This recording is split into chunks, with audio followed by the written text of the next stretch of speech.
For my water issue, how I told you there's water in the bottom of the engine, I'm actually really encouraged at what I'm seeing here because obviously it wasn't full of water, right? You can actually kind of see there was a water line right at the very bottom of the crankcase.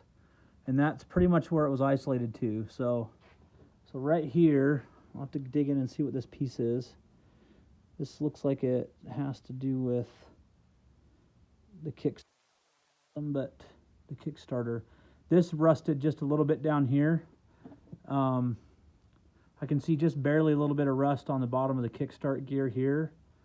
But I mean, like overall, everything is like, if you look at the case, look, everything is just kind of just sitting on the bottom. And actually, there's a lot of crud on the bottom. Like, just a lot of, like, geez, look at that. It's mud. It's like mud or old grease and oil or, gosh, I mean, I'm hoping that that's like gasket material or something that was, I don't know, man. That's all just grease and mud. So I wonder, I mean, overall, things look relatively clean, which is good, but I am curious as to why crud in this engine.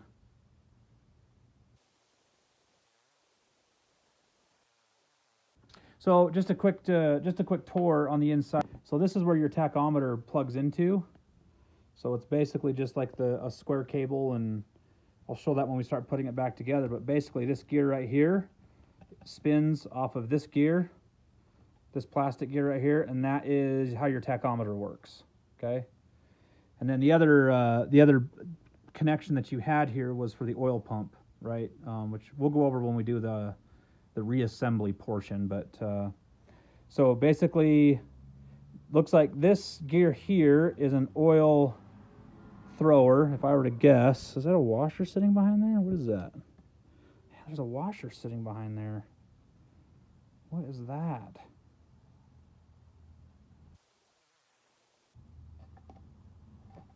Did they just leave a washer in my engine? There's just a washer just floating around. No, you know what? Never mind. That washer goes right there. Sorry. Okay. That washer fits right there against this piece, and it just fell out when I disassembled it. Kind of all of this needs to be removed if I'm going to be able to get to the bearings. Which at this point, I actually feel pretty good at about the bearings. Honestly, I probably don't actually have to go tear this engine down. But the amount of crud in here does worry me, so I'm going to make sure we get that cleaned out. And in the meantime, I'm going to split the case. I mean, while I'm in there and while I've got it open, all the seals, all the bearings, I mean, I'm just going to do it. So it's all this has to come out. I'm going to start with the Kickstarter mechanism. So basically all I have to do is unload this spring. It's not like under too much tension. Just, you know, it's just pull it out with your finger, and then if you kind of get the gears lined up, you can kind of move. You can just pull it out. Okay, so that's all it is. So the way this works is there's a little notch here for the spring, and then there's a stopper right here.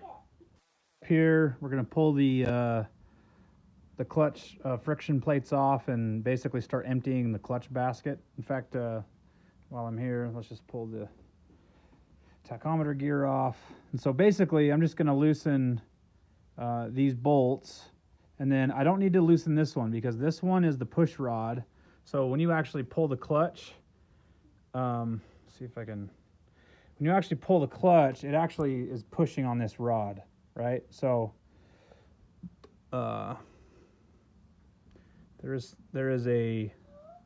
a mechanism on this side that when you pull the clutch, it pushes this rod through. Basically what you have here is, when we start taking this apart, is you have your friction plates here, and then on the inside there's essentially a ring that is attached to your crankshaft, and then these friction discs are actually attached to your drive shaft, if that makes sense, that goes to the chain sprocket.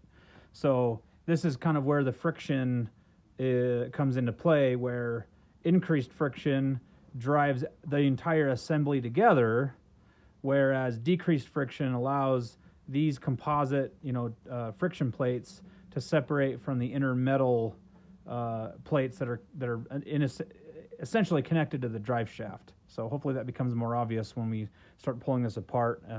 How you get power from the cylinder down through the engine and then to your clutch controlling the brake between the power, coming off of your crank, ultimately going to the back wheel of the motorcycle.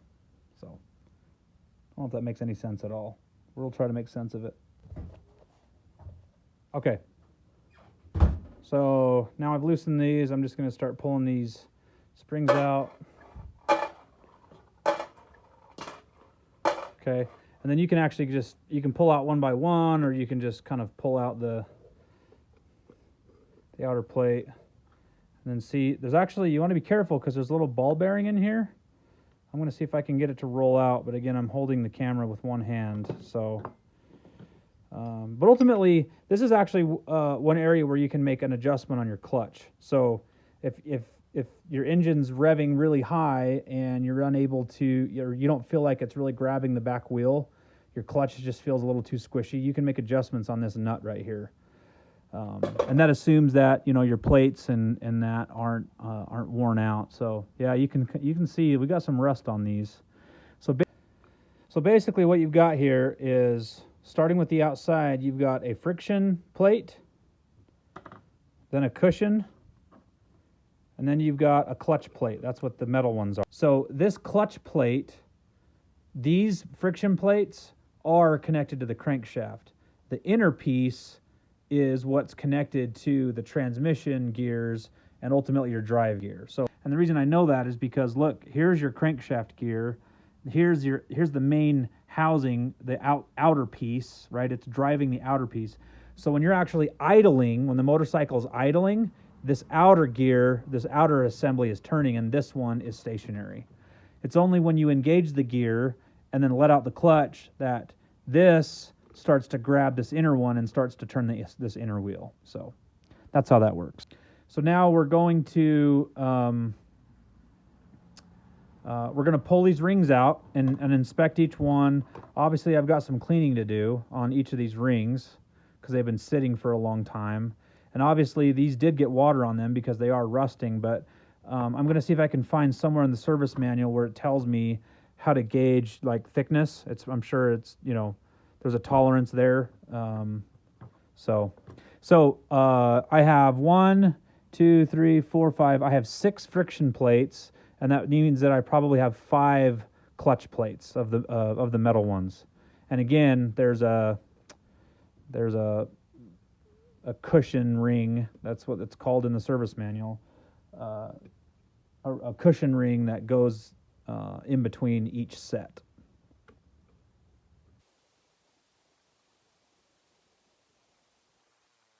There's a cushion ring that's very, very last against the clutch basket. Okay, so what I'm going to do after this is I'm actually going to zip this nut off, and then so a couple of ways that I've seen people do this is they'll stick like a washer or a penny in between these, and they'll get it off that way. In fact, maybe I will